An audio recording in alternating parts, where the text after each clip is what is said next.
Welcome back to my vlog. Happy Dashain सबैजनालाई। Happy Dashain भन न मेरो भ्लगमा। दिपा आइसक्यो के जम्न लिन। ह्याप्पी दसैँ भन भने। ह्याप्पी दसैँ सबैलाई मेरो हेलो भन्नु छैन। Hello guys. अनि त्यसपछि हाम्रो भगवान चाहिँ यस्तो बनाएको छौँ हामीले।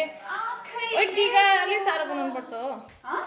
यतापट्टि अर्को भगवान हुनुहुन्छ, यतापट्टि हाम्रो भगवान हुनुहुन्छ। अनि सबैजना यहाँ छौँ। हामीले बिहानै घर सफा गरेर अनि बनाएन क्या। घर सफा गर्दा चाहिँ निन्द्रा यस्तो बिहानै उठाएको थियो नि। यता दिदीहरू छ क्या ठुल्ठुलो मान्छेहरूले। हामी चाहिँ निस्किसक्यो घरबाट साथीलाई लिनलाई जान लाएको। दिपा भन्ने साथीलाई। ओ माई गड देखाएन रे। यसो आचिमलेर हेर त अनि देख्छु। अनि त्यसपछि हामीले चाहिँ आज कुर्ता लगाएको रे। म्याक्सिला जस्तो देखाएको छ रे अङ्कितालाई ठुलो भयो। अनि कुर्ता एकैछिनको लागि। अनि टिका लाउने टाइम कति भयो रे? 9:08मा बेसी भइसक्यो। नेपाल त साइप्रसको कति बज्यो? 9 बजिसक्यो। साइप्रसको 9:16 भयो। अनि हामीले चाहिँ नेपालको टाइम र यताको टाइम सेम गरेर गर्ने भनेको। तर 9:08 गइसक्यो, 16 भइसक्यो। अब साथ लिएर आएर एकैचोटि लाउँछौँ हामी। अनि हाम्रो पैसा चाहिँ कसले दिन्छ आज? टिका लगाएर सबैले एक सेन्ट दिन्छ। अब 1 सेन्ट लगाइज। अब साथीलाई भेटेपछि बनाउँछु ल। अरू हामी साथी लिन गएको।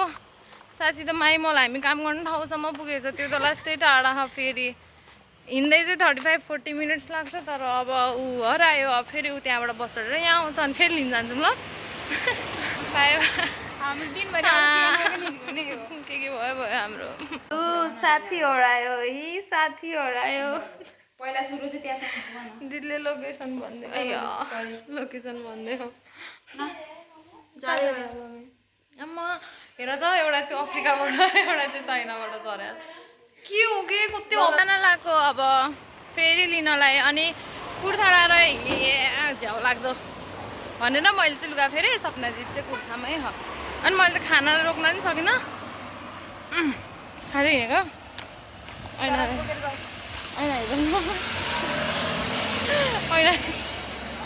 हेर्दा जाउँ न एकचोटि भनेको। अब फेरि दिपालाई हिँड्दै आइज भने बस चढ्नलाई फेरि बसको टाइम नै 35 कति बज्यो अहिले? कति बज्यो? 10 बज्नु लाग्यो अनि 10:35 पो छ। त्यति बेलासम्म हिँड्दै आउँछ भनेर फाइनली दिपालाई भेट्यो। हामीले चाहिँ भूत घर भनेर म देखाउँछु ल। त्यसले पर्जलाको घर रे उ त्यो बिल्डिङहरू घर आयो। हामी अङ्किताले ढोकै खोलाएन। साथी र दिदी। Hello madam, happy Dashain. नमस्ते गर्नु पर्दैन मान्छे आएपछि? गुड। सिधै भगवान् देख्नु भयो पुरा।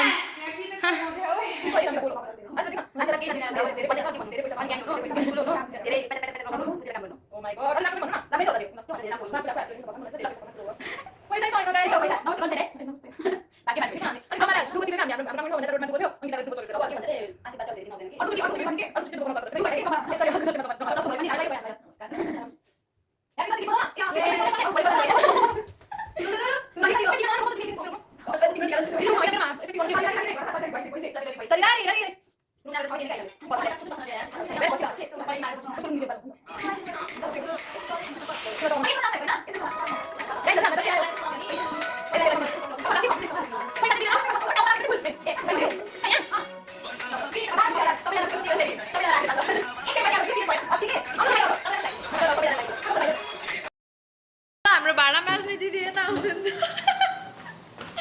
भाडा माझ्ने दिदी हो है हो। भाडा माझ्ने हुनुहुन्छ। यता सफा गर्ने दिदी यता हुनुहुन्छ। यता काट्ने दिदी यता हुनुहुन्छ। अनि म चाहिँ हेर्ने र खाने भनेर भन्दिनँ बिहारै। मैले चाहिँ यता सपोर्ट गर्दैछु क्या पकाउनमा। यहाँ हाम्रो पकाउँदै हुनुहुन्छ। यहाँ हाम्रो अन्डा रेडी छ। यहाँनिर आलुहरू सबै काटेर रेडी भइसकेको छ अचारहरूको लागि। यता लेमन छ। यता हाम्रो चिकन छ गाइजहरू। चिकन अझै काट्न बाँकी छ। अब सुत्न जाने भन्दै अङ्किता। हाम्रो बाहिर यस्तो छ है गाइजहरू। यस्तो छ। हामी बस्नेतिर चाहिँ 2 तला 3 तलाको वाला मात्रै घर छ। यत्रो बिल्डिङ ठुलो घरहरू छैन। अब फेरि बिचमा मासु पकाउँदा देखाउँछ है। अझ हाम्रो 2जना चाहिँ आउन बाँकी छ। एकजना बिन्ता दिदी, एकजना सल्ना भन्ने। सल्ना त फतोरी उड्याइहाल्यो। आएपछि थाहा हुन्छ कस्तो छ सल्ना है। अब अहिले मासु पकाउँदाखेरि देखाउँछु खोल्दैछु सल्ला हेलो यो चाहिँ हाम्रो सल्ला है अब हेर्नु है यसपछि कति हल्ला हुन्छ कामबाट छिटै आएछ ऊ चाहिँ काममा गएको थियो कि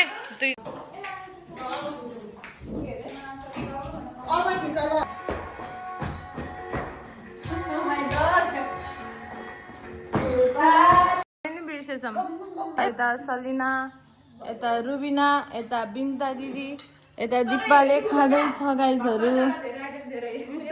यता मैले खाँदैछु ओ माई गड मेरो खाँदै मेरो फेभरेट अन्डा